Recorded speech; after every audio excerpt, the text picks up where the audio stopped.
যাদের অন্তঃকরণ আছে, যে কান পেতে শোনে এবং বোঝে, এদের জন্য অনেক উপদেশ আছে। সুবহানাল্লাহ।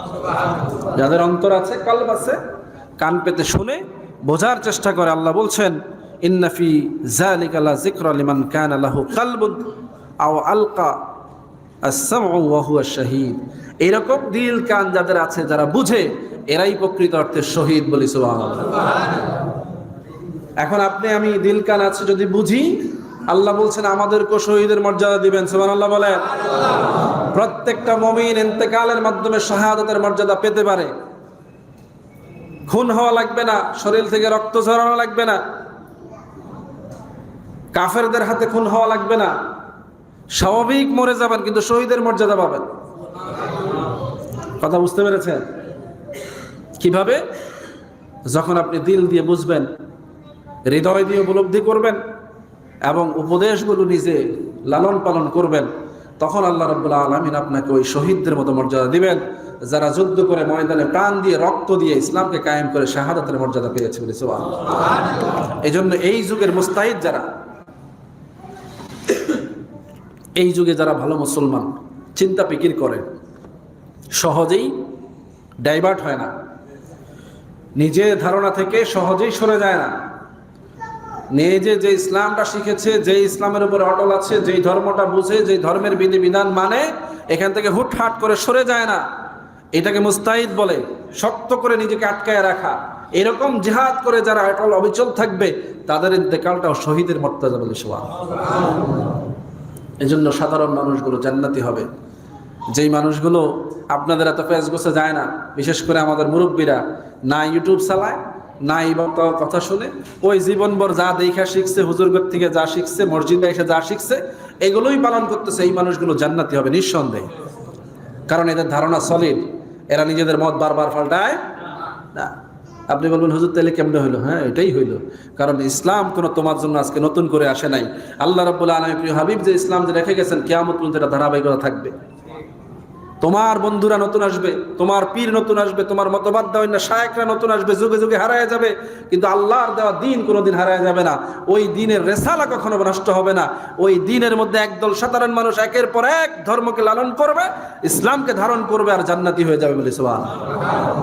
এজন্য কমন কনসেপ্ট হলো আহলুল জান্নাতে মুলহুন, সাধারণ মুসলমানরাই জান্নাতি। সাধারণ মানতে বুঝেন?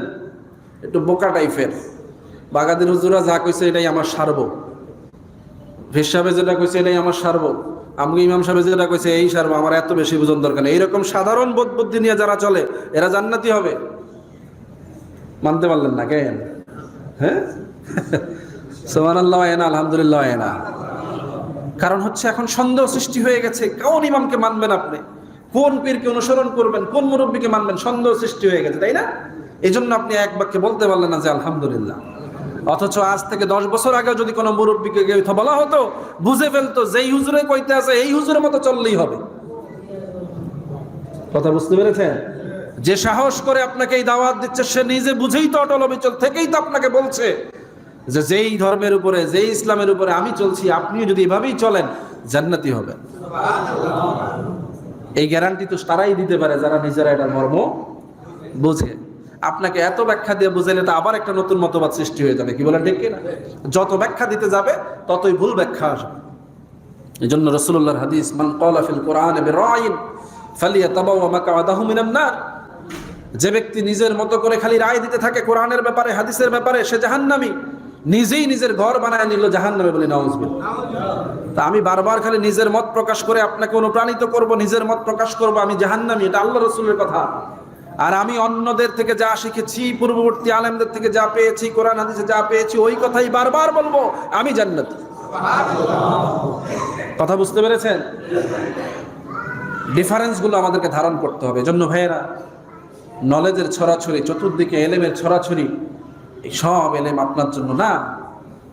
এর মধ্যে ফিতনা আছে, ইসলাম বিরোধিতা আছে, ধোঁকাবাজি আছে, প্রতারণা আছে, মুনাফিকদের কারসাজি আছে, মুসলমান নামধারী আলেমদের প্রতারণা আছে, পীর মাশায়েখের নামধারী ভণ্ডরা আছে, শিরক বেদাত আছে, হারামিপনা আছে, বেদাতি অশ্লীলতা আছে, জেনা ব্যভিচার আছে, আছে না নাই? আজকে ইমামদের উপর আস্থা রাখা যায় না, নানান কুৎসার ঘটনা হচ্ছে, ইমামদের অনেক ঘটনা সত্য পাওয়া যাচ্ছে। আছে না নাই? মাদ্রাসা শিক্ষকদের বিরুদ্ধে ফিতনা হচ্ছে, সত্য ঘটনাও পাওয়া যাচ্ছে। তার মানে কি আপনি মসজিদ মাদ্রাসা সব বন্ধ করে দিবেন? ইমামদেরকে সব বের করে দিবেন? আলেমদের পিছন ছেড়ে দিবেন?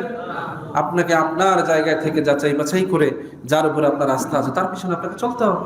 বাকিটা ফয়সালা করবে কে? এই জায়গাগুলোকে সন্দেহযুক্ত করার জন্য এখন ষড়যন্ত্র হচ্ছে। এই জন্য আমাদেরকে সতর্ক হতে হবে। যে কোনো ঘটনার পিছনে দৌড়াবেন না, ভালো করে বোঝার চেষ্টা করবেন, অনুভূতি দিয়ে সাক্ষ্য প্রমাণের অপেক্ষা করবেন, প্রমাণ হওয়া পর্যন্ত মন্তব্য ছাড়বেন না। কথা বুঝতে পেরেছেন? কারণ ইমানটা কচুপাতার পানি, মুহূর্তের মধ্যে এটা আপনার থেকে চলে যেতে পারে। এই যুগে হাতের মধ্যে কয়লা রাখা যেমন কষ্টকর, একটা কঠিন লেহাজ, ইমান রাখাটা এরকম কঠিন। তো ইমান যে কোন পথে যাবে আপনি কিভাবে বুঝবেন? মানুষের উপরে আস্থা হারানো এটাও পাপ, কি বলেন ঠিক না? আল্লাহর বান্দাকে অবিশ্বাস করা এটাও পাপ, নিজের উপরে আস্থা হারানো এটাও পাপ, ইসলামের উপরে আস্থা হারানো এটাও পাপ, কোরআনের উপরে আস্থা হারানো এটাও পাপ, হাদিসের উপরে আস্থা হারানো এটাও পাপ। তা আপনি যখনই আস্থা হারাবেন আপনি পাপী হয়ে যাবেন। পাপী হওয়া মানে গুনাহগার, গুনাহগার মানে বেঈমান, বেঈমান মানে কাফের, কাফের মানে জাহান্নামী। আল্লাহ রাসূল বলেছেন, কুল্লু দালালাতিন ইয়াদউ ইলাল্লাহ, প্রত্যেকটা পথভ্রষ্টতা মানুষকে জাহান্নামের দিকে নিয়ে যাবে। আল্লাহ আমাদেরকে হেফাজত করুন, সকলে বলে আমিন। সম্মানিত হাজিরিন, যারা কাবলাল জুমা আদায় করি না, 4 রাকাত সুন্নাত পড়ে নেবেন ইনশাআল্লাহ।